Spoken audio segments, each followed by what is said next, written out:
Today, in honor of the festival of Sukkot, we're going to study a few verses from the Torah that speak about Sukkot. This was actually the Torah reading of the last 2 days. And it'll help us appreciate what this festival is all about. So we're going to be studying Leviticus, chapter 23. Chapter 23, Parshas Emor. This would be the 6th reading of that parsha. And yesterday it was the 5th reading. Vayidaber Hashem el Moshe le'mer. God speaks to Moshe, saying, this is verse 33. Verse 34. Daber el bnei Yisrael, speak to the children of Israel.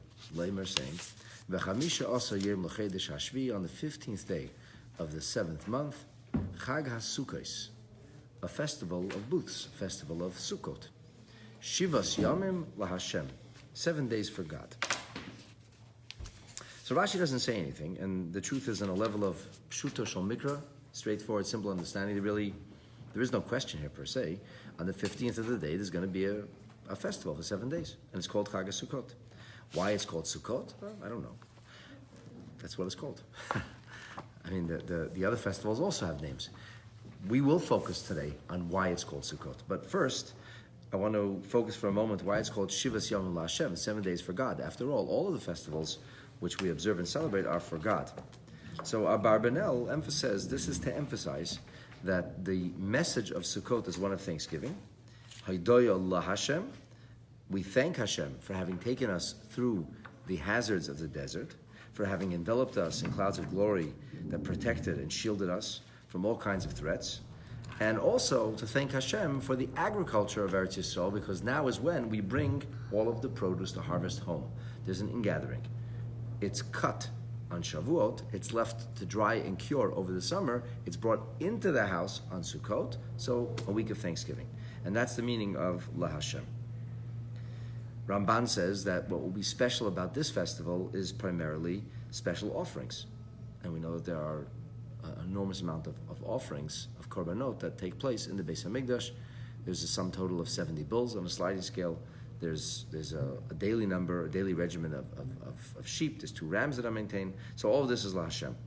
And the Sifsei Chayrim al Torah says that the reason it says La Hashem is because there is once a year when we expose ourselves to threats and to danger, and we don't have the protection that we are used to having. We're not under, quote, lock and key. When is that? In the week of Sukkot.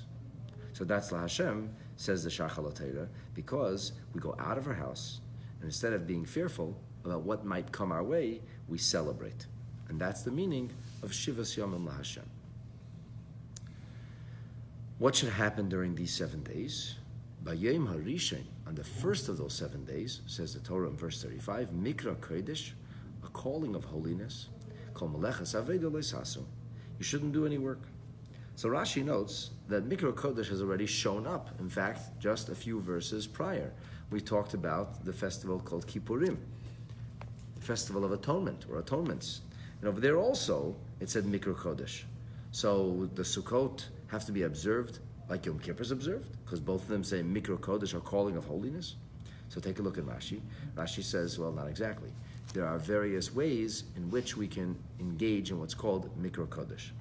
Yom Kippurim, on the Day of Atonement, or atonements, Kadshehu B'chsus Nekiah, we sanctify, set aside, and make the day unique through special clothing. Uva Tefillah, by praying in different fashion. And that's how we make it our calling of holiness. Ubishar Yomim Tovim, but in the other festivals, so we do this. We also wear Shabbat or Yom Tov clothes. Yes, we have different prayer format. However, in the other Yom Tovim, it's also b'maichol, u'b'mishteh, u'b'ksus naki b'tefillah. There's food and drink, as well as finery, wearing finery, and having a different format of prayer. So that's the meaning of Mikra Kodesh.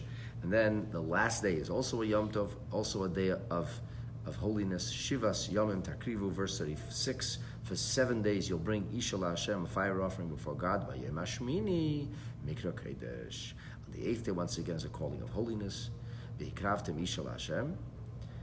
you'll bring a offering, a fire offering before God. Atzeres, this is an atzeres. This is a restraint. It's atzeres. Kol melechas aveda l'sasu. You shouldn't do any work. So on the first day you do work. It also says kol melechas aveda l'sasu.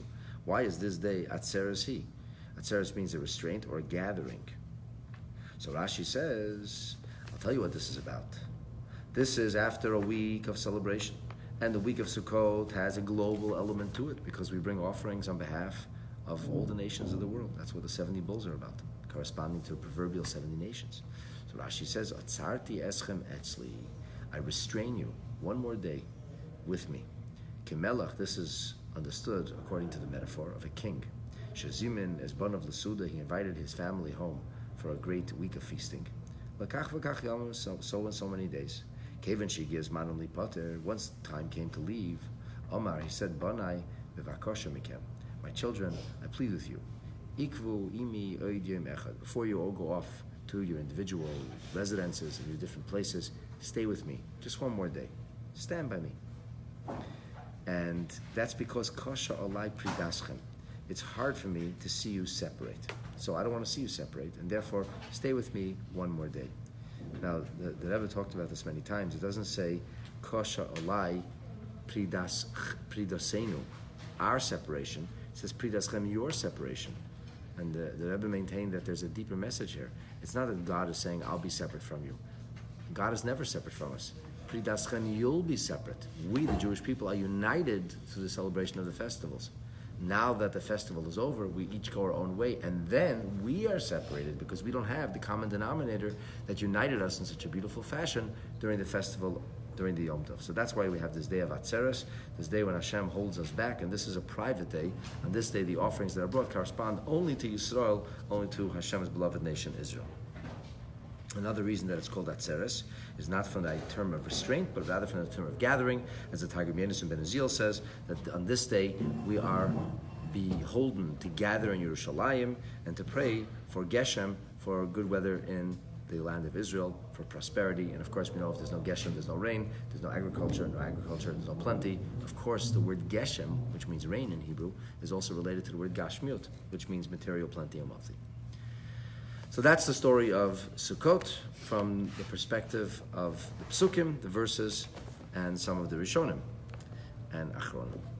Now we're going to move to the Biyurim book. I ask you to join me on page Shin Chav Tes. Siman Chav Dalet. The Rebbe notes that the festival of Sukkot has a number of mitzvahs that are associated or attached to it. Beinehem, amongst the mitzvahs and special observances, page Shin Chav Tes. Amongst the special observances is mitzvahs hayeshiva b'sukkah. There's the mitzvah, the commandment that Hashem gives us to spend time in the sukkah, and the mitzvah of natilas arba minim, of taking the 4 kinds. It is telling and compelling that nonetheless, despite the fact that there are many mitzvot, unique offerings, and the lulav and esrog, that the shmoi shel hachag, that the name of this festival, nikva, is established, and it's in the Torah. The Torah calls it that. It says, Chamisha Asar Yom, on the 17th day, it's Chag HaSukkot. It doesn't even say Chag LaHashem. It says Chag HaSukkot. It's the festival of Sukkot. So the Torah establishes the name of this festival, Al Shem Mitzvah HaYeshiva B'Sukkah, by virtue of, by the name of the Sukkah, the mitzvah of sitting in the Sukkah. It's Chag HaSukkot. And not by virtue of the other mitzvahs associated with the celebration of this festival. So, it's not a question per se, and that's why Rashi didn't deal with it. It's not like, how could you call it Sukkot? Why isn't it called Chag HaLulav? It's just interesting. It's telling. Why is it that the Torah indeed chose to call it Chag HaSukkot, not Chag HaEsrog or Chag HaLulav? What about the Sukkah? So the Rebbe maintained that the reason is multi-level. There are many reasons why the Torah emphasized the name of this festival as Sukkot, corresponding or in the image of the mitzvah of sitting in the sukkah, as you'll see. That this stems from the virtue that's found in the mitzvah of spending time in the sukkah, vis-a-vis the mitzvah of natilas arba minim, the mitzvah of taking the 4 kinds, that there is a maila, a virtue, hamizbatas, b'mispar pratim, a virtue in the sukkah that expresses itself in multiple ways. And here the Rebbe will highlight no less than 4 different ways that the mitzvah of Sukkah is unique and special, towering over, more virtuous than the mitzvah of Lulav and Esrog. Number one, mitzvah hayeshiva b'sukkah. The mitzvah of spending time in the sukkah, chola miyad, begins immediately, mishakidesh hachag, from the moment that the festival, the time is sanctified, which means when night falls, immediately we have a mitzvah to spend time in the sukkah. The ilu mitzvahs netilas arba minim, the mitzvah of the four kinds, chola only takes root, only begins, the obligation only starts, lemachras babayker, the next morning. Even b'diavad, in an extreme circumstance, the best you can do is from dawn, like the earliest time to put on tzitzit or talis. You cannot do it earlier than that. That means the whole night of Sukkot, there's a mitzvah of Sukkah, there's no mitzvah of Lulav and Esrog. And of course, so it is each and every day when we take the Lulav and Esrog, commemorating what was in the Beis HaMikdash. It's only from daybreak or ideally from sunrise. That's one. Number two, mitzvah hayeshiva b'sukkah chala b'meshach kol shivas yimei hachag. The mitzvah of spending time in the sukkah, that corresponds to or is experienced and observed in the entire unit, all 7 days. Ve'ilu, correspondingly, mitzvahs netilas arba minim, the mitzvah of the four kinds, chala, takes root, at least min haTorah, biblically speaking, rak bayom harishon bilvad, only on the first day. As the Torah says, bayom harishon, lekachtem lechem, you should take these four kinds bayom harishon. This, of course, is except for the Beis HaMikdash, as the Gemara in Maseches Rosh Hashanah on page 30 tells us, as well as the Gemara in Sukkah on page 41.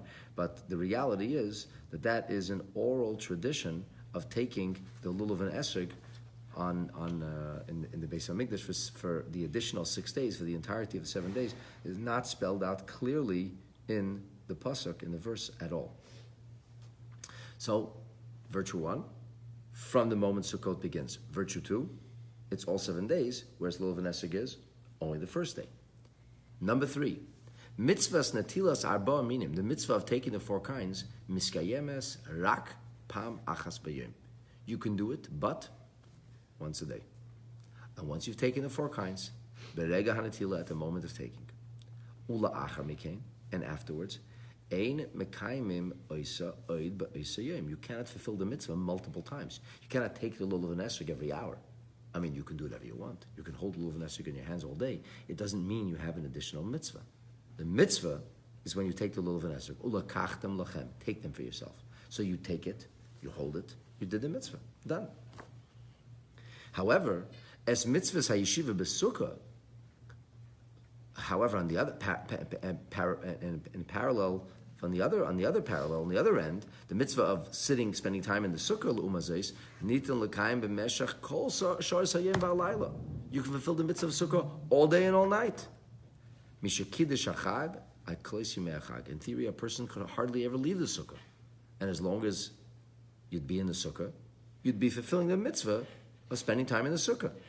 So that's very different than a mitzvah you do once, really in a moment, where this is a mitzvah which continuously gets fulfilled. And now, finally, the fourth reason. Mitzvahs netilas arba minim. The mitzvah of taking the four kinds. Miskayemes rak b'shas kiyuma b'poil. Sorry, we did this already. No. The mitzvah of taking the four kinds is fulfilled berega hanetila, at the time when we take them, as the Torah says, ulekachtem lechem. Conversely, mitzvahs hayeshiva b'sukkah, miskayemes, the mitzvah of being in the sukkah is fulfilled, b'muven masuyim in a certain sense, gam b'shah sha'adam eine yoshev b'poil. This is unbelievable. The mitzvah of the Lulav and Esrog, if you're doing the mitzvah, you're doing the mitzvah. What if you own a Lulav and Esrog? What if you have a nice esrog, a beautiful lulav, and it's sitting in your house? Does that do anything for you? It only is of meaning when you're taking the lulav and esrog. But guess what? If you have a sukkah, then that mitzvah is being fulfilled, even, or at least if not fulfilled, there is something going on in your life, even when you're not in the sukkah. And the reason is because Beisai Shal Adam Nechashav Lechelik Memohusay, a person's residence is considered to be part and parcel of one's existence. As the saying in the Gemara in Yevamos goes, Kol Adam she'ein le bayis, a person who doesn't have a home, Eini Adam, he isn't really fully a person. In other words, part of our humanity is expressed in the fact that we have a place called home. Okay, but that's not the sukkah. But the Rebbe adds in the parentheses here that when the festival of Sukkot comes, the sukkah is where your dira, is where your dwelling is supposed to be. So you don't live in your house. And there's a sukkah too. Really and truly, when you're having a sukkah, that means you're a Jew with a sukkah. And a Jew with a sukkah is not the same as a Jew without a sukkah. If people say to you, do you have a sukkah? You don't have a sukkah? Okay, come join us. Having a sukkah it's almost defining. It's like having a home. A person, Achman al-Itzlan, who's homeless, feels compromised. That person is not functioning at full tilt. You don't have a place to call home. You don't have a place to put your stuff. Chas v'shalom. People weren't built that way. People weren't built to be vagabonds. Hashem built us to be able to have a place of permanence, a residence, or even multiple residences, but a place we call home. And because the sukkah is supposed to take the place of our house, not only is the sukkah a mitzvah, which is meaningful and impactful at the time we're spending time in the sukkah, which is different than the Lulav Nesser, because Lulav Nesser is only when you're actually taking the Lulav Nesser, whereas the mitzvah of sukkah, in reason number 3, is something you can fulfill continuously. Furthermore, the Rebbe suggests that because sukkah is called a home and a residence, even when you're not in the sukkah, the fact that you have a sukkah is meaningful. But the fact that you have a Lulav Nesser sitting at home, even though you have it available so you can do the mitzvah. But once you did the mitzvah, okay, so have it available for tomorrow. But having a lulav and esrog is not a defining hallmark of a person, whereas having a sukkah is. And for these 4 reasons and others, the festival of Sukkot is specifically called Chag Sukkot in the Torah. How do we understand the fact that Pesach? Pesach is one day. So how do we use all Pesach is 7 days. No, I'm saying we eat the Pesach. The Pesach Korban is one day. Now you want to learn about Pesach? No, but I'm saying for the same reasons. Yeah, you'll have to come back on Pesach, and we'll talk about the names of Pesach and Now we talk about Sukkot. I didn't even say that.